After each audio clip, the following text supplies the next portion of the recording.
Hi, my name is Olga and this is my channel about startups. Today we will talk about an option pool in startups. But before I start, if you like my content, please subscribe, share and give me some likes. Okay, option pool. What is an option pool? Every startup, when it grows, it hires people. And when it hires people, it wants to motivate them. And by it, I mean founders of this startup. Founders of this startup want to motivate future employees that will come and work for this startup because it's still a startup. Even during round A or round B, it's still a growing company with lots of uncertainties, etc. And people that come there, they have to share the spirit. Sometimes they have to work longer hours. Sometimes they have to maybe work for this startup instead of working in Google that gives them coffee machines, smoothies, massage, tennis courts, etc. So to motivate people to come and work hard, you need something, some perks. And option pool is an example of that. So a startup should allocate 10 to 15% of its shares out of 100% shares, 10 to 15, to an option pool that it will use to give people very tiny amount of shares to motivate them. But by tiny amounts, I mean like less than 1%.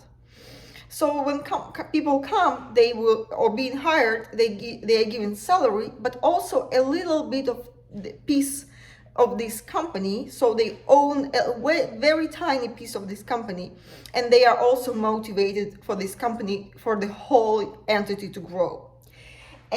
But of course, when they are given these shares, you will ask, okay, what if they will be fired or just leave next day?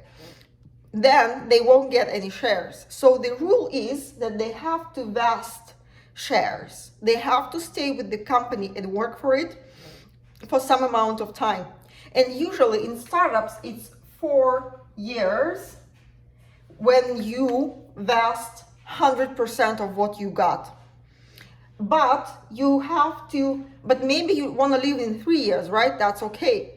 And you still will get some of your shares. But the cliff is 1 year.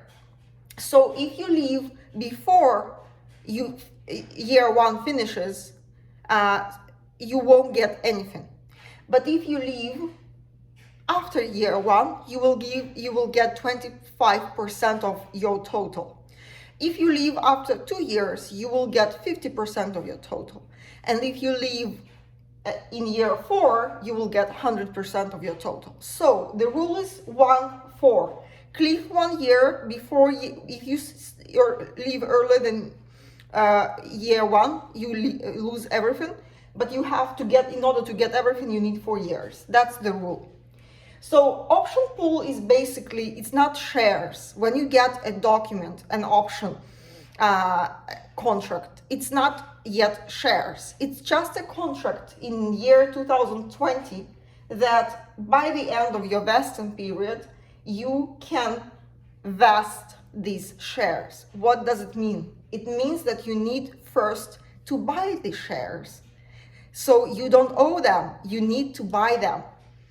In year 2024, when your vesting is over and you have 100% shares, it's not that you own shares, you vested them. And now you need to buy. But you would be like, Olga, why do I need to buy shares? Like, where is the profit?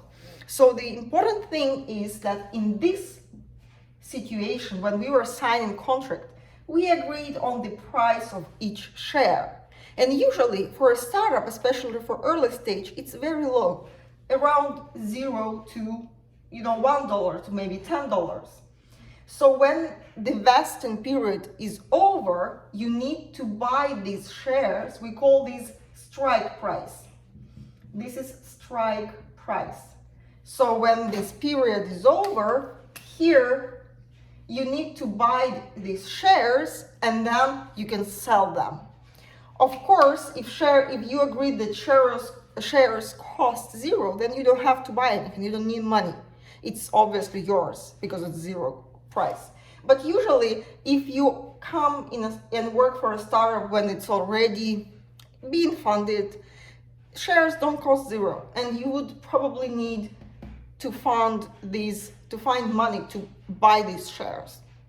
But what is more important, you need this company to be very successful so you can also sell these shares. And there are only 3 ways how companies can be successful so you can sell the shares after you bought it. It's either IPO, then shares are liquid and you can sell them immediately after you bought it. It's either some M&A coming, where mergers or acquisitions of this company, when you know you can sell your shares, or there is some funding round, big one, where you can also sell your shares to the upcoming investors. I know that's not easy. It might be a little bit complicated, so please write your questions so I can, split this video into smaller parts. And don't forget to subscribe. Thank you. Bye.